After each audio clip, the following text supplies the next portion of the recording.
जब सरकार कह रही है कि हम इस पे चर्चा के लिए तैयार हैं, जब शिक्षा मंत्री कह रहे हैं कि मैं जवाब देने के लिए तैयार हूं, तो भले ही राष्ट्रपति के अभिभाषण में 25 और मामले हों, आपको क्यों लगता है कि यह मामला डाइल्यूट हो जाएगा जब सरकार चर्चा के लिए पटल पर आएगी, जब जवाब देने के लिए धर्मेंद्र प्रधान सामने आएंगे, तो डाइल्यूट कैसे हो जाएगा? क्योंकि ये भारतीय जनता पार्टी की एक कॉन्स्पिरेसी है कि ट्रांसपेरेंसी ना रहे, लीडर ऑफ अपोजिशन ज्यादा इश्यूज को ना उठा पाए और कहीं ना कहीं एक बुलडोजिंग की प्रक्रिया चले जो पिछले 10 सालों से चल रही थी। पिछले कुछ दशकों से एक प्रथा चलाई गई, वो प्रथा थी कि स्पीकर की जो पोस्ट है उसको हम लोग यूनानिमसली सर्वसम्मति से सभी पार्लियामेंटेरियंस मिलकर के इलेक्ट करें, ठीक, जिससे कि प्रक्रिया ठीक से चले, और जो डिप्टी स्पीकर है वो पोस्ट ऑपोजिशन को दी जाए, जिससे दोनों मिलकर के सदन चलाएं और मिनिमम इंटरफेरेंस हो। ये एक प्रैक्टिकल तरह की प्रथा थी। बीजेपी ने इसको उठा करके साइड मारा, बोला साहब दोनों की पोजीशंस पे हम ही रहेंगे, हमारे हिसाब से होगा, इलेक्शन करवाना है तो करवा लो। तो इनकी मंशा तो वहीं से साफ हो गई थी। दूसरी बात, आपने एक टेक्नोलॉजी का वर्णन किया, टेक्नोलॉजी आपकी मदद करने के लिए है, लेकिन टेक्नोलॉजी सर्वा नहीं है। अगर leader of opposition Rahul Gandhi is now the leader of the opposition in the parliament और उनका एक पद है, अगर वो इंसिस्ट कर रहे हैं 2 मिनट के लिए तो वो फ्लेक्सिबिलिटी स्पीकर दे सकता था।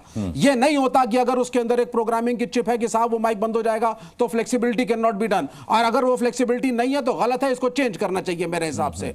हाव भाव स्पीकर का और आपके राज्यसभा में जो हमारे वाइस प्रेसिडेंट साहब थे, दोनों का एक एरोगेंस देखने को मिला जो कि ठीक नहीं था। सापरा साहब ने बिल्कुल सही कहा, इस वक्त 25, 30, 50 इशू होंगे, वो सारे इशू राष्ट्रपति महामहिम राष्ट्रपति ने रेस करे, लेकिन इस वक्त देश में आग किस टॉपिक पर लगी है और किस टॉपिक पे कंट्रोवर्सी है और किस टॉपिक पे आपके शिक्षा मंत्री ने रिजाइन नहीं करा और ड्रामेबाजी जारी है। जब नेट सेंट्रल गवर्नमेंट केंद्रीय सरकार ने शुरू करा इस पूरी प्रक्रिया को और एक सिस्टम बनाया जिसके थ्रू नीट हो, नेट हो, तो उसकी जवाबदेही चाहे लीकेज किसी भी राज्य में हो, बीजेपी और नॉन बीजेपी, इसकी जिम्मेदारी केंद्र सरकार शिक्षा मंत्री की है, जिससे आप भाग रहे हैं। और इसीलिए जब इंसिस्ट करा गया कि एज समथिंग स्पेशल हम लोग इस पे एक बार डिस्कशन जरूर करें, माननीय राहुल गांधी जी ने इशू को रेस करा, आपसे पचाया नहीं गया क्योंकि आपके पास उत्तर नहीं थे। अब आए बाएं साएं आप माइक बंद हो जाता है तो टाइमिंग है, जवाब देने की बात क्यों करते हैं? चर्चा ये तो बहुत कुछ बात करते हैं साहब। इनको अगर चलाना होता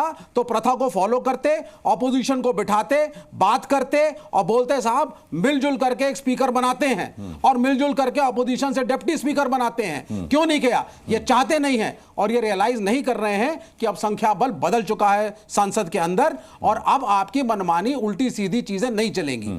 इस बात को समझ लीजिए। एक तरफ आप ये भी कह रहे हैं कि इनकी मनमानी नहीं चलेगी, दूसरी तरफ संसद में विपक्ष आरोप लगा रहा है कि इन्हीं की मनमानी चल रही है। कोई बात नहीं, चलने दीजिए, अभी तो शुरुआत है ना। चित्त भी मेरी पट भी मेरी। अनुराग जी अभी तो ट्रेलर है, अभी तो ट्रेलर है कि इनकी मनमानी नहीं चलेगी, चलने नहीं देंगे। देश को बचाना है तो क्यों चलने देंगे? दोनों बातें एक साथ मत कहिए। इतने बच्चे परेशान है, क्यों चलने देंगे? शुक्ला जी, आपको शिकायत हमेशा से ये रहती थी कि जब देश हित का मामला होता है, जब देश हित की बात होती है तो विपक्ष को सरकार के साथ आकर के खड़ा होना चाहिए। राहुल गांधी इतने शालीनता के साथ पक्ष और विपक्ष दोनों का साझा बयान छात्रों तक पहुंचाना चाहते थे, इस कोशिश को नाकाम क्यों कर दिया गया? साफ तौर पर विवेक जी भी ये कह रहे हो, सापरा साहब भी ये कह रहे कि एक्सेप्शनल इशू मान करके क्यों नहीं उन्हें बोलने दिया गया? ये अधिकार तो था स्पीकर साहब के पास।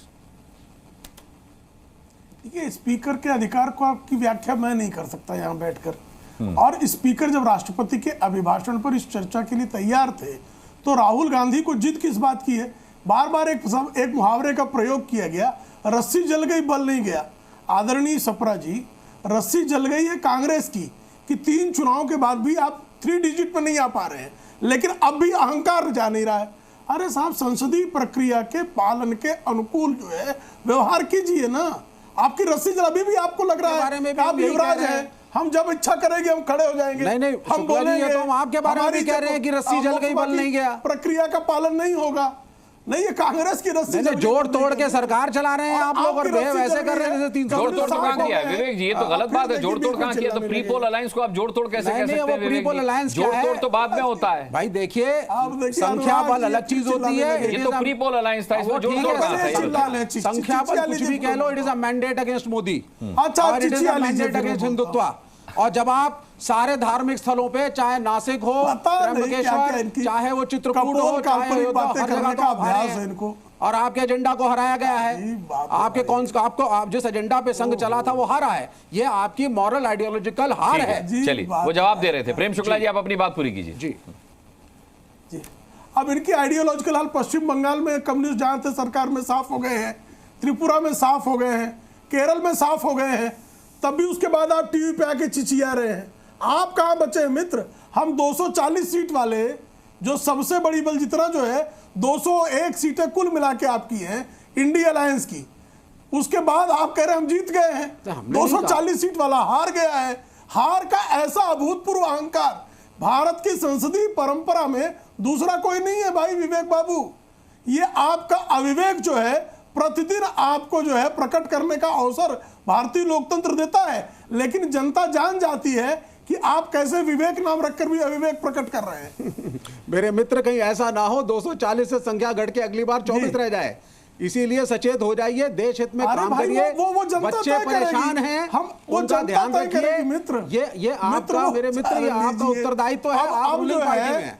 अरे भाई, हमारा उत्तरदायित्व तो इसलिए हम जो है कार्रवाइयां करेंगे, इसलिए हम चर्चा करने को तैयार हैं। आपका दायित्व नहीं, आप हंगामा कर रहे हैं, तो दिख रहा है कि आप जो है दायित्वहीन व्यक्ति हैं और जनता इसलिए आपको दायित्व नहीं रही है। कम्युनिस्ट किस तरह से लोकतंत्र के नाम पे हिंसा करते हैं, किस तरह से भ्रष्टाचार करते हैं। एक उदाहरण और आपको अनुराग जी, नहीं सुने, लीडर ऑफ ऑपोजिशन एक कॉन्स्टिट्यूशनल पोजीशन है जिसकी अपनी मर्यादा है। उस मर्यादा को स्पीकर दोनों हाउसेस के स्पीकर से नहीं रखा। के डिबेट में आया हूं। ठीक है, मेरे साथ राजेश भट्ट भी, एक बार उनको भी ले लेता हूं। साफरा साहब, फिर आपके पास आता हूं। राजेश भट्ट जी अब तक कुछ नहीं बोले बेचारे, बहुत धैर्य के साथ सबको सुन रहे हैं। अच्छा बोलिए। मेरी बात नहीं रखने दी गई। नहीं बोलिए, अपनी बात पूरी कर लीजिए आप प्रेम शुक्ला जी। ये संसदीय परंपरा का उठते बैठते हवाला देते हैं। तमिलनाडु विधानसभा में शराब के कारण, जहरीली शराब से 50 से अधिक दलितों की मृत्यु हो गई। उस मुद्दे को विपक्ष ने उठाया। एडीएमके के सारे विपक्ष के नेता समेत सारे विधायकों को जो है सदन से निलंबित कर दिया गया पूरे कार्यकाल के लिए। ये क्या है साहब? ये तानाशाही नहीं तो क्या है? और उसमें कांग्रेस शामिल है, उस पर चर्चा नहीं करेंगे। नहीं, जब देखिए आपकी एक समस्या ये हो गई है भाजपा की कि जब भी ऑपोजिशन केंद्र सरकार से कोई भी प्रश्न पूछता है तो आपका उत्तर नहीं होता।